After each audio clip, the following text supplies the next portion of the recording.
have the ultimate wildlife zoom shootout. We have every brand here. We have Olympus, Panasonic, Fuji, Sony, Canon, Nikon, and we have lenses from like $1,500 to $7,500. We're gonna help you find the right lens for you, whether you care most about sharpness, weight, price, stabilization. But first, we want to thank our sponsor, KEH, for making this unbiased review possible. They have a ton of used gear for great prices. So if you're in the market to get a lens or a body or anything else photography related that's new to you, go to KEH and check out their massive inventory. They also will buy your used gears. If it's time for an upgrade or a change, you can sell to KEH, take that money, and then buy something new to you. And even better, they have a 5% coupon down in our description, so you can save 5% when you buy, or you can get a 5% bonus when you sell. So thanks, KEH. Okay, let's get started with an overview of each of these lenses. We're starting with the least expensive option and building up to the most expensive $7,500 lens. So we're gonna start here with the Panasonic 100 to 400 millimeter lens. We give it a 10 out of 10 for price. It's also the lightest weight option at about 2 pounds. We give it a 10 out of 10 for weight. It's the smallest too.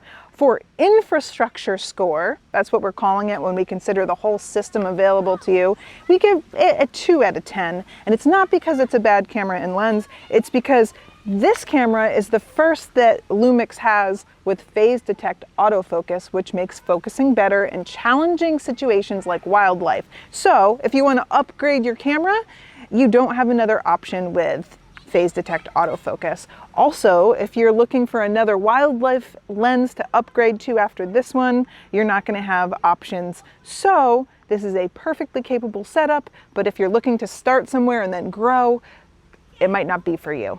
The second least expensive zoom is the Olympus 100 to 400. This is also a micro four thirds lens, so you could put this on the Panasonic, though our experience has shown that the Panasonic lenses work best with Panasonic cameras and vice versa. This lens is only $1,500 and about 2.5 pounds, so it's extremely small, lightweight, and inexpensive, and got good marks for that. Olympus has a better infrastructure for wildlife photography. They have the 300 f4 you could grow into, and the expensive 150 to 400 that we'll show you in just a little bit. Olympus has also been focused on wildlife for a while, and their autofocus system is more advanced. This is the Nikon 180 to 600, and for the price, it's amazing how excellent this lens is. It's $1,700. It's heavier than our other two that we just looked at about 4 pounds. Not the lightest, but still manageable weight. And this has some great options for bodies too. You have the Z8 and the Z9, which kind of undoes the good price for the lens because those are two fairly expensive bodies. But at least you have capable bodies to put this lens on. For the infrastructure score, we give it a good score because you also have the ability to move up within the system. Not only do you have these great bodies fully capable of shooting wildlife, but you also can move up in your lens to a 600 f4 prime if you're into that kind of thing. This is the amazing Fuji 150 to 600. Internal zoom, a nice sheen to it, and for $2,000, well, you could do better than that because KEH has it. If you use our coupon, you can get it at KEH for under $1,700. So a really good value because these have been around for a little while. I'll say to me, it feels a little bit plasticky, but it's not as heavy as that Nikon lens you just saw. Now, for the infrastructure, I gave it a very middle of the road score because the XH2, the XT6 do really well for wildlife, but I didn't like the earlier X-mount cameras for that purpose. And there's also no big like 600 f4 type prime that you can move into. It's worth noting that this is 150 to 600, but the X-mount bodies have a 1.5 times crop. So that means that this reaches at the long end all the way to 900 millimeters. And this is a 40 megapixel body. So it'll be interesting to see just how much detail this can extract. This is the Sony 200 to 600, and it's $2,000. So we give it about a moderate score on that. It is the heaviest lens that we're testing in this review at about 5 pounds. And though it's the heaviest of these zooms, I still find it quite light. I use this lens all the time in a kayak and handhold it the entire time, and I don't have a problem with it. As an infrastructure score, we give it an 8. Sony has a great infrastructure for wildlife options. You can get the A7R5, which I have here. It's 60 megapixels, so you get high resolution results, which is what I like. You can also get APS-C options. There's plenty of used options available, so you can get great deals. And as far as moving up into different lenses go, you can get that 600 f4 that I was talking about if you want a huge prime lens. This is the Canon 100 to 500. At $2,600, well, it's pretty expensive, but 3 pounds, it's very lightweight, extremely hand-holdable, and it fits really well in a bag, though it telescopes like this, when it collapses, it's really small. I have used this lens for years and I've been really happy with it, especially when attached to the Canon R5. But one of the great things about Canon is they have such a great infrastructure for wildlife bodies. They were the first company to put out usable wildlife subject detection, and they're still kind of the best at it. Even going down to their $500 Canon R100, that does a pretty solid job of wildlife photography. But for a lot of people on a budget, I would steer you towards the Canon R7 from KEH used for less than $1,300. It gives you like 15 frames per second and 33 megapixels in APS-C. And that APS-C 1.5 crop will give you some more reach on this 100 to 500 because this does kind of need it. This is the only lens that's limited to 500 millimeter equivalent, and that will be a little bit of a drawback, as we'll see in our upcoming tests. Coming up next is our most expensive lens. This is the Olympus 150 to 400, but it's a micro four thirds lens, so that's really more like a 300 to 800. And then it has this cool built-in teleconverter, so you can get 1,000 millimeters with this lens. It's $7,500. So this is the most expensive lens we're reviewing, but we also reviewed that other Olympus lens and it was one of the lightest. So you do have options. The build of this lens feels excellent. It feels pro, it feels well made. And at 4 pounds, it's a little bit heavy, but it's lighter than it looks. It's still very hand holdable. And like I said, I use the Sony all of the time. It's 5 pounds, so this is a full pound lighter. It's a manageable weight. We went through all the infrastructure stuff with the other Olympus lens, so I won't go into that again. We've reviewed the basics of these lenses, but we're going to get into the nitty-gritty. We're going to talk about sharpness of the lens and the optics, and we're going to talk about image stabilization, all of the things you need to know if you're trying to pick one of these out. But first, I want to thank our sponsor, KEH, for making this review possible, but also for making it affordable to buy excellent gear like the stuff we're reviewing today, because you can sell your gear to KEH, but you can also buy excellent used gear that comes with a warranty. They check everything, they make sure it's in working order, and if you don't like it for any reason, they have a return policy where you can return it and get your money back, or if something goes wrong within their warranty period, they'll fix it. It is a stress-free option for selling and buying gear. Go to KEH, pick out something you like, and when you find it, use our coupon code to get 5% off, or if you decide to sell your gear, you can get a 5% bonus towards anything you sell to them. Thanks so much, KEH. We're going to tell you a winner and a loser by ranking all of these, but first I'm going to break down our more objective tests, like sharpness and stabilization. Sharpness is so important to wildlife photographers because we often can't get close enough to the wildlife, so we need to crop. People also love to see all the little details of their favorite animals. But there's a couple of different ways we could assess sharpness. One is if there's a faraway subject and you have to crop deeply, how sharp is that? And the other is those times when you can get close, or it's something like a dog or a cat, or if it's a big animal, like a buffalo perhaps, and you can fill the frame. How much detail do you get when you can fill the frame? Start with the subjects that are too far away. And we had a tie. Amazingly, two very different lenses here, two very different cameras. The winners were the Sony with the 200 to 600 and the Olympus 150 to 400. Now this is a $2,000 lens and this is a $7,500 lens. This is micro four thirds, this is full frame. So it's amazing that they tied. But this Olympus lens goes to 1,000 millimeters while this only goes to 600 millimeters. The Olympus only has 20 megapixel bodies, but you don't have to crop because you can flip on that teleconverter and get so close. With the Sony, you can get up to 60 megapixels, but you do have to crop. and it turns out those produced about the same results. But here are the full rankings for those times when you have to crop in. For those times when you don't have to crop, the results look a little bit different. Here, the high megapixel full frame cameras really won, starting with the Sony and the Nikon.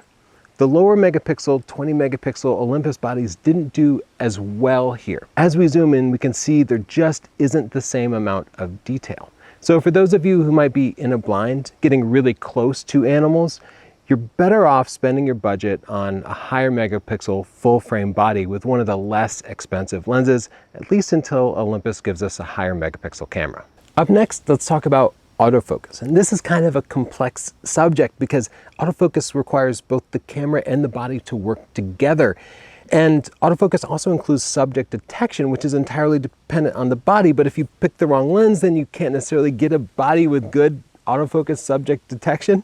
The winners here were a tie between Canon and Sony. Really the first two mirrorless companies to really work hard on wildlife autofocus, and it shows. They both can pick out a small subject, whether it's a bird or an insect or a dog or an animal, and lock onto its eye specifically. They can track fast-moving subjects and get 100% in focus. The second tier was Nikon and Olympus, which are pretty well tied together for performance. They both produce excellent results, very reliable, but sometimes they hunt in and out a little more than the Sony and Canon. Up next is Fuji. It often did really well at finding subjects and locking onto the eye, but at other times it hunted in and out, and when I did zoom with that lens, it seemed to completely get lost, and that was pretty frustrating, making it really hard to track a bird that was flying towards me. And finally, in last place, Panasonic is still working on this. This is their first Micro Four Thirds camera with phase detect autofocus. And I found often, even when the still subject, when it locked on, focus would pulse in and out. Meaning if I took 5 shots, 2 of them would be in focus and 3 would be out of focus, and then the next 2 would be in focus and the next 3 out of focus. So here are the autofocus rankings. The 3 leaders, Sony, Canon, and Olympus, did a fantastic job of tracking moving subjects across busy backgrounds and could identify the eye on a bird when working up close. Nikon is a little bit behind them, still jumping to the background sometimes. Fuji, the Olympus 100-400, and Panasonic are quite a bit behind. Up next is stabilization. These cameras have sensor stabilization that works with the optics in the lens to allow you to handhold a long shot. That's so important for wildlife because the longer the shutter speed you can get, the cleaner and sharper the image will be, especially for like a bird perched in woods. That can be a really dark environment, and I'll often handhold at 600 millimeters all the way down to 1/25 of a second to get the best possible images. The winner of this category was the Olympus, but the loser was also the Olympus.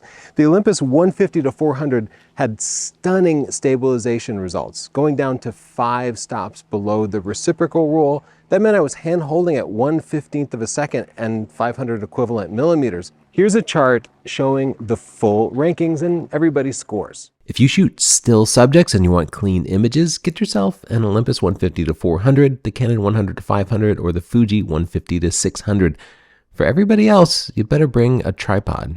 You might be wondering why a 600 millimeter lens like this is only $2,000, but we usually use a 600 millimeter f4 that costs like $14,000 and weighs like 9 pounds.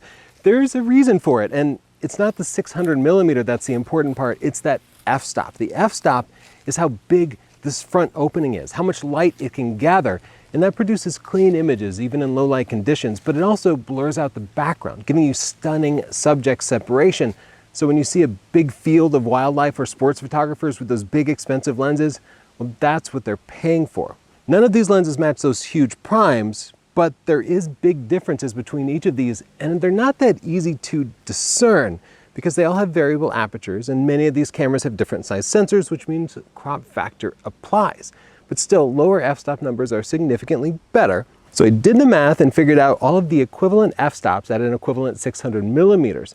Now, the higher the score that you see here, the more background blur you'll get and the cleaner images you'll get in low light conditions. Here's a practical example simulating the depth of field and noise you'll see in the woods on a rainy day at 1/1600th of a second. A $14,000 600 f4 blurs the background nicely. The Nikon and Sony full-frame lenses still blur the background, but not quite as much, and more noise is introduced. The Canon lens is a little slower and requires cropping to get to 600 millimeters, so we see more noise. The Fuji and Olympus have similar f-stops but smaller sensors, so we see less background blur and more noise with an equivalent f9 aperture. The two Micro Four Thirds zooms have similar f-stops to the full-frame lenses, but the smaller sensor means they have quite a bit more noise and the background is much more sharp. There's no replacement for displacement. Physically large lenses give you bigger apertures regardless of the sensor size. When comparing lenses, be sure to put the f-stops into full frame equivalent to understand the results. Now, for the moment you've all been waiting for, we're gonna rank these lenses and tell you which one is the best.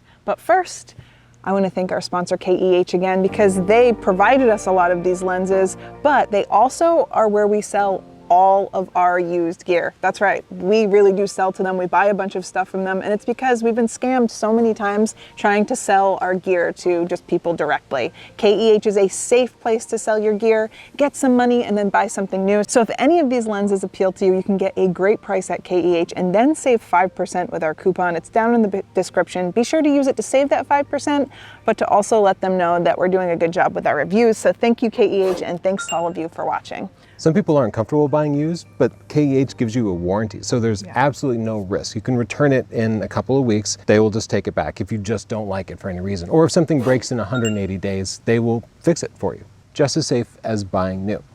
Now, forgetting the rankings, if you are on a budget, you want the great results at the lowest possible price, I think the best bang for the buck goes to the Fuji X-H2 with the Fuji 150-600.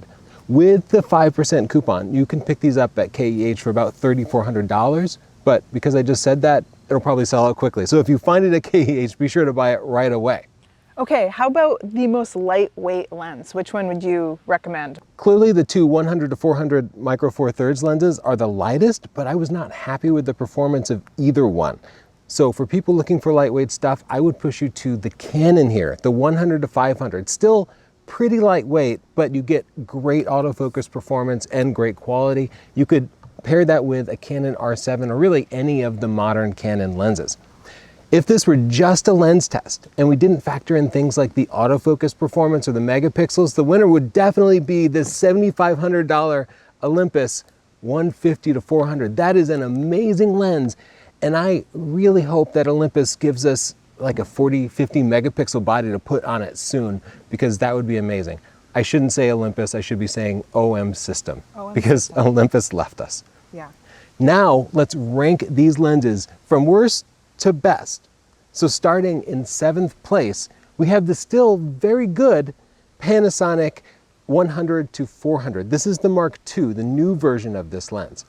It was good, it just didn't keep up with all of these. And even just a few years ago, I think this would have been a pretty remarkable combo. It's just wildlife photography in particular is moving so rapidly in the era of mirrorless. I didn't feel like Panasonic's autofocus quite got there, but they are brand new to phase detect autofocus. So I think with some updates they could get there.